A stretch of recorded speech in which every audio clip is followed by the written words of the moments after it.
Un petit coup de cœur positif, ça vous tente? Parce que ça, c'est ce que j'ai décidé de vous faire aujourd'hui. Alors, quand je vous dis positif, pourquoi? Parce qu'on va avoir un récit actuel, un peu sur fond de difficulté, mais vraiment avec pas mal de légèreté, pas mal d'humour aussi, et ça, pour le coup, c'est assez agréable. Alors, qu'est-ce que c'est que cet album?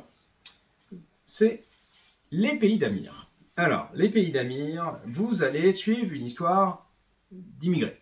Bon, ça y est, le mot est lâché. Là, vous dites, bon, bah ça y est, on repart sur une histoire où on va voir quelqu'un. Non, non, stop, stop, stop, stop, stop, je vous arrête.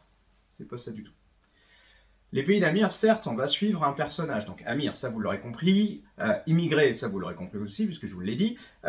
D'origine syrienne, c'est les sujets qu'on voit assez actuellement. Donc, oui, ça, limite, vous y attendiez aussi. Maintenant, ça va complètement changer. Parce que ce qu'on va suivre, donc Amir. Amir, réfugié, il est en attente de ses papiers, en attente de régularisation, hein, tout simplement.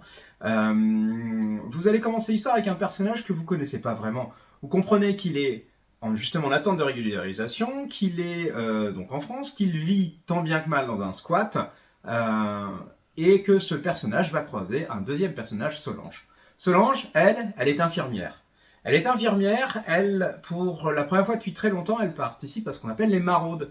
Alors je ne sais pas si vous savez ce que sont les maraudes, mais ce sont ces gens qui peuvent faire partie, donc qui peuvent être infirmiers, infirmières, qui font partie aussi de différentes organisations, parce qu'il y a pas mal d'associations qui le font, hein. Il n'y a pas que la Croix-Rouge ou le Secours ou ça qui font des maraudes. Le but est de s'assurer que des personnes qui sont seules dans la rue ou même à plusieurs ne vivent pas une situation inextricable et surtout ne mettent pas leur vie en danger. Et donc c'est le cas de Solange qui, depuis très longtemps, elle n'en avait pas fait, elle en fait, et là elle va croiser Amir dans un squat qui lui présente un petit peu tout le monde, hein, parce que le but c'est au moins s'assurer que leur santé est à peu près bonne. Et Solange, ben en fait c'est une jeune femme, tout ce qui est le plus typique, bon, un peu plan-plan avec son couple. Il y a des choses qui vont, des choses qui vont pas, mais bon, voilà, c'est une vie, voilà, tout simplement. Et puis elle va être touchée par Amir. Elle, quand elle le voit comme ça, elle voit quelqu'un de décidé, quelqu'un qui a un projet, etc. Elle aimerait bien l'aider. Bon, il y a peut-être d'autres choses qui la motivent, mais il y a quand même un bon fond. Alors le problème, c'est que elle a une famille un peu particulière. Alors, son mari, pas de souci, ça va.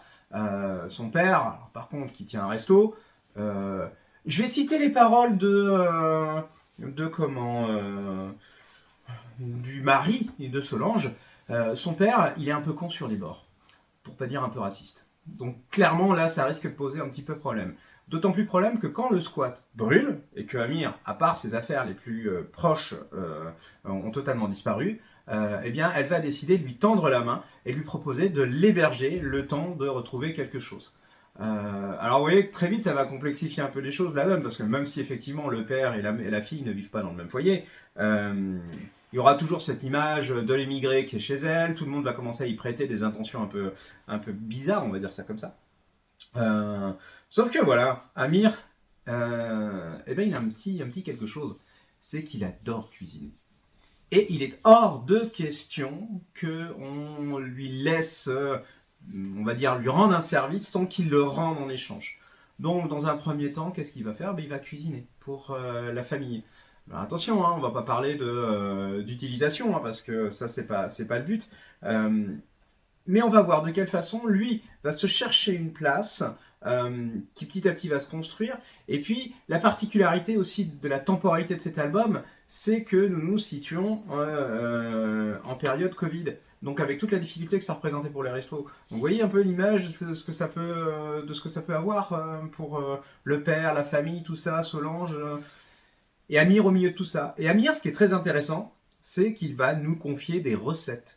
Tout au long de l'album, vous allez retrouver des recettes qui sont à tenter, bien entendu, si le cœur vous en dit, mais qui sont expliquées et qui sont vraiment partie intégrante de l'histoire et de l'album.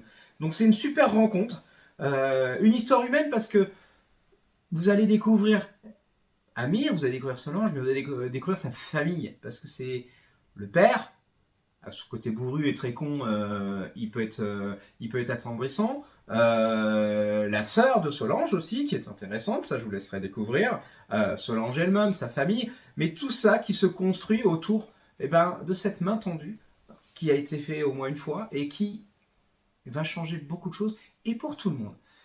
Tout ça, c'est ce qu'on va suivre dans les pays d'Amir. C'est une histoire complète, c'est un récit complet. C'est franchement à découvrir, ça fait du bien, c'est léger, c'est agréable, c'est profondément et viscéralement humain. Et franchement, c'est à découvrir. Donc, je vous souhaite de le lire rapidement. Bonne lecture comme d'habitude. Puis si vous savez me trouver si vous avez besoin d'en parler. Donc, à très vite et bonne lecture. À bientôt.